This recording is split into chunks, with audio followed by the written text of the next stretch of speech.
Welcome back into the GSMC Sports Podcast, as we are now going to be doing a little thought experiment here where for our video viewers, I have a scale here of the NFL panic meter. This is based off of some of the top contenders that did lose their week 2 matchups this past week.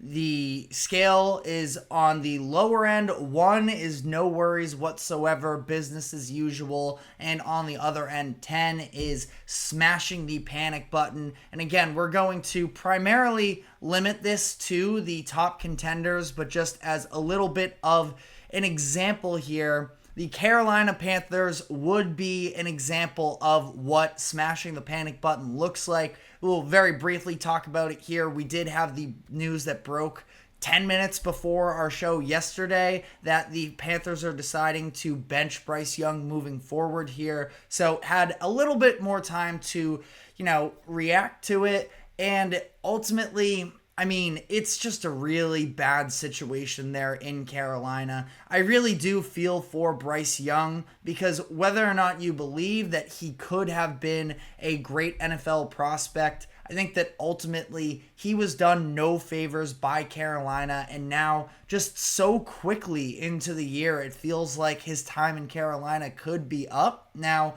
I have maybe some outside optimism that possibly Dave Canales and the Panthers organization could work with Bryce Young behind the scenes to see if they can maybe work some things out there, if they can rebuild his confidence. But ultimately, this just kind of feels like a miss of a draft pick already, and they quite literally smashed the panic button by deciding to bench him in favor of Andy Dalton. They could actually be a little bit better with Andy Dalton under center. They did win a game last year with Andy Dalton, so I don't think that, this season already is a wash. Even if Andy Dalton does lead them to a few more wins, it's still a bit of a lost season, but at the same time, to sort of add on to that as well is the reality of the situation that this season was more than anything about sort of rebuilding Bryce Young's stock and getting him back on the right track, and instead they're choosing to bench him after just 2 weeks. They are definitely in full panic mode. Again, more so just using that as an example of what the extremities of this scale looks like. But I'm going to start with last night's game and the Philadelphia Eagles, who of course had the collapse loss against the Atlanta Falcons on Monday Night Football. I think that on a scale from 1 to 10, 1 being the least panicked, I have them at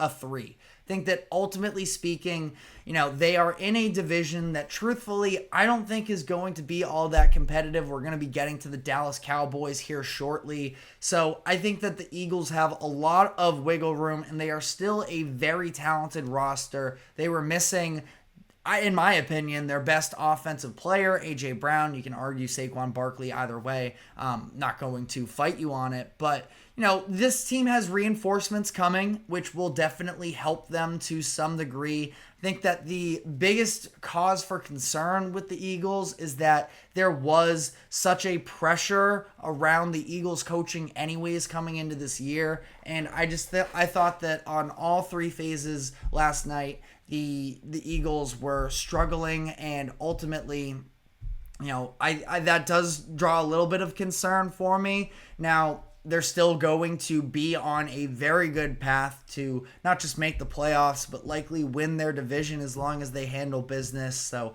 I'm not all the way up in arms about them, but definitely some red flags if you're talking about them as Super Bowl contenders. But that being said, we are just coming out of week 2, so a whole lot of football left there. But I mentioned the Dallas Cowboys. They suffered a blowout loss to the New Orleans Saints at home in their home opener, and I have them at a 5. Now, ultimately, the Saints might end up being a very good team for this upcoming season, and you do have to take that into perspective. They also won a game in pretty convincing fashion in week 1. Now, I've talked about this before. I think that game was more so about the dysfunction of the Browns than the greatness of the Dallas Cowboys, but the Browns also just won a game, and they beat a team that is also going to be on this list later on here. But I haven't been super high about the Cowboys headed into the season,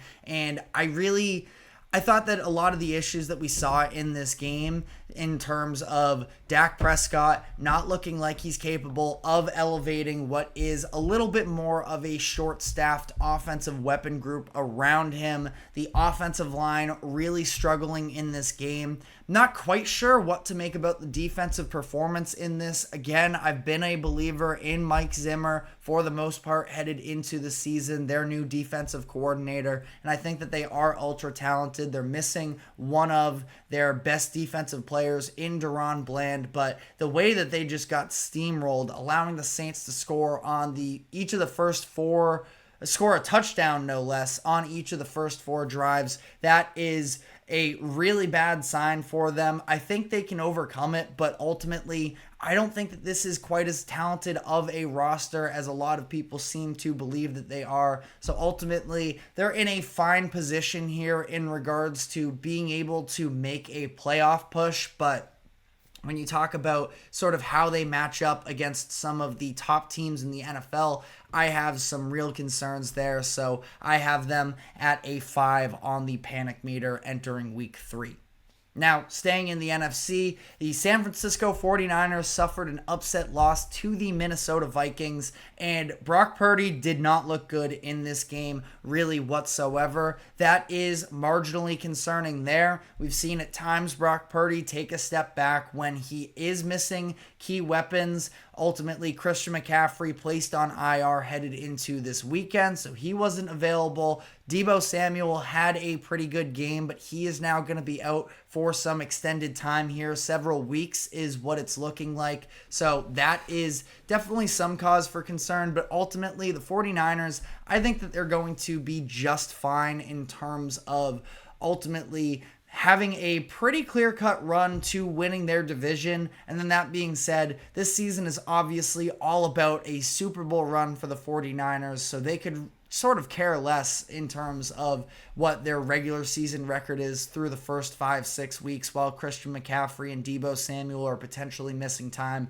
That I'm not worried about them really all that much whatsoever, but we'll have to see as with the injuries piling up, can they sort of overcome that in these next few weeks? But I have them with a 2 on the panic meter scale. But like I mentioned, I think that they have a relatively easy path to the division. And one of the reasons for that is the fact that one of what was perceived to be their top competition in the NFC West was the Los Angeles Rams, and I think that things are getting really bad for the Rams here, really dicey as Cooper Kupp is now expected to miss a handful of weeks, likely to be placed on the injured reserve list, dealing with an ankle injury. This comes just after Puka Nacua was placed on the injured reserve list after last week. They've already lost, 2, let alone 3 starting linemen on this team. Technically, Noteboom is a backup that was playing in week 1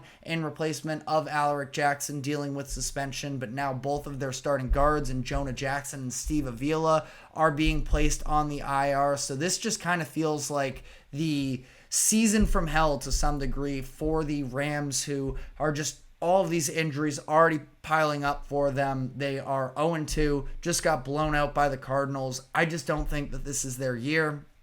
And ultimately, I have them at an 8 on the panic scale.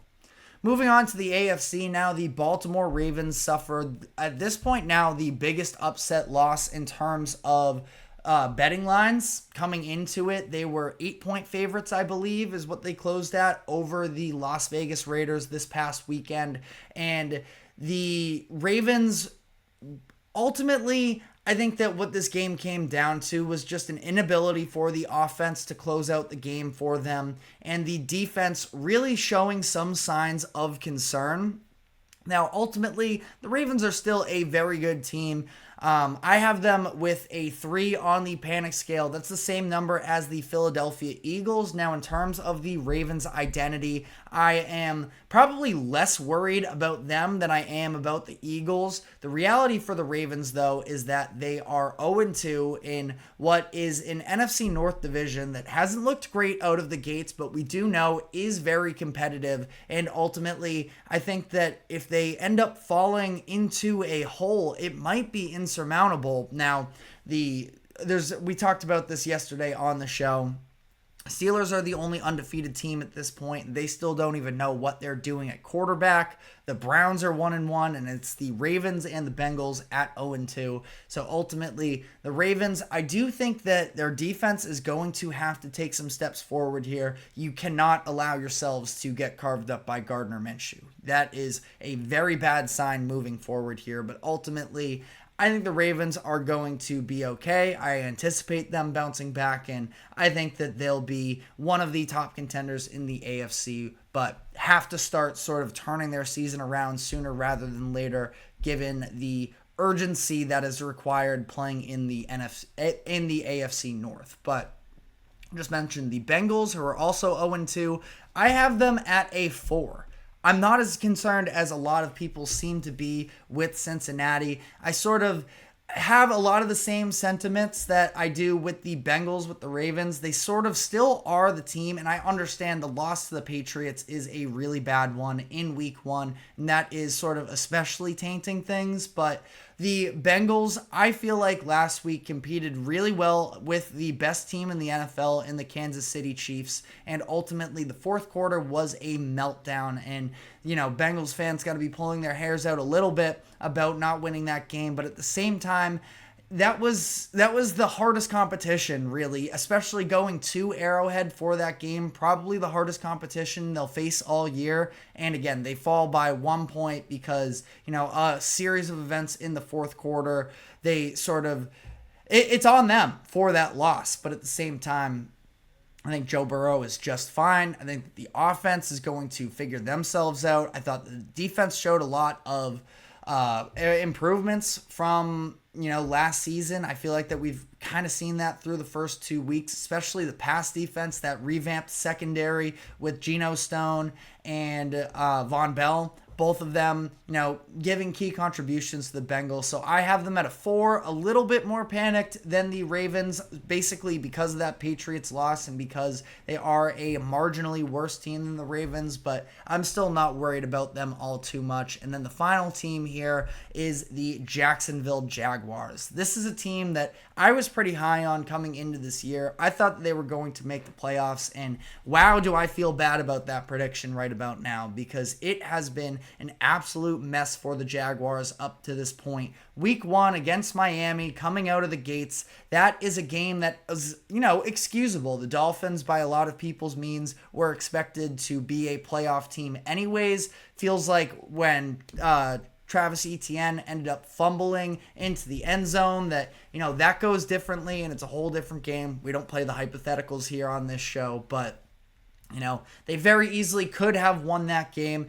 Playing now at home against the Cleveland Browns, who were just an absolute dumpster fire in week 1. The entire media was piling on them, and to have that sort of bad performance is just inexcusable. Neither side of the ball really looked all that good. Deshaun Watson actually looked pretty solid in this game, and I thought that, Trevor Lawrence in that offense was just, it's really disappointing. Getting to be, panicked for a couple reasons. Number one, that they are now 0-2, and their next 2 games at Buffalo and at Houston. They're going to need to win at least 9 games to make the playoffs, and if you go and you look at their schedule, I think that is pretty hard to piece together if you look at it extensively. Now, again, we're still just coming out of week 2. Whole lot can change from here.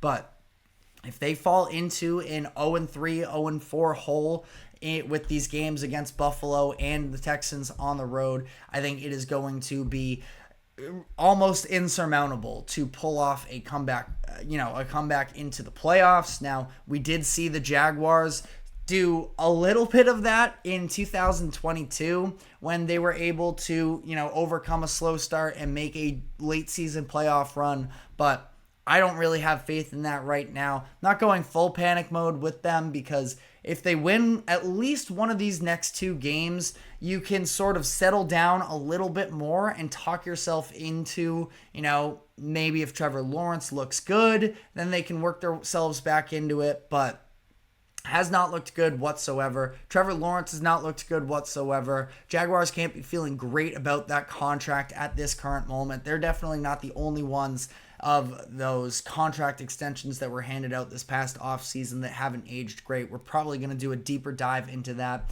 either later this week, or we might let a couple other weeks play out from there. But feeling really bad about my Jaguars pick for the playoffs up to this point. I am on the more severe end of panicking at this current moment. But, let me know what other teams that you think should be very nervous coming out of their week 2 performances. There were a number of other teams that I wanted to throw in here, but restricted to 12 minutes on this segment. So let me know what your thoughts are in the comments section. But we are now going to be switching gears a little bit, and when we come back on the other side, I am going to be handing out some Week 2 awards, doing a little bit of a new segment here, talking about the best game, best win, worst loss, and, all those types of best individual performances and such. So we're going to be diving into that next. But before we do so, we have to take a quick break. Do not go anywhere. We will be right back.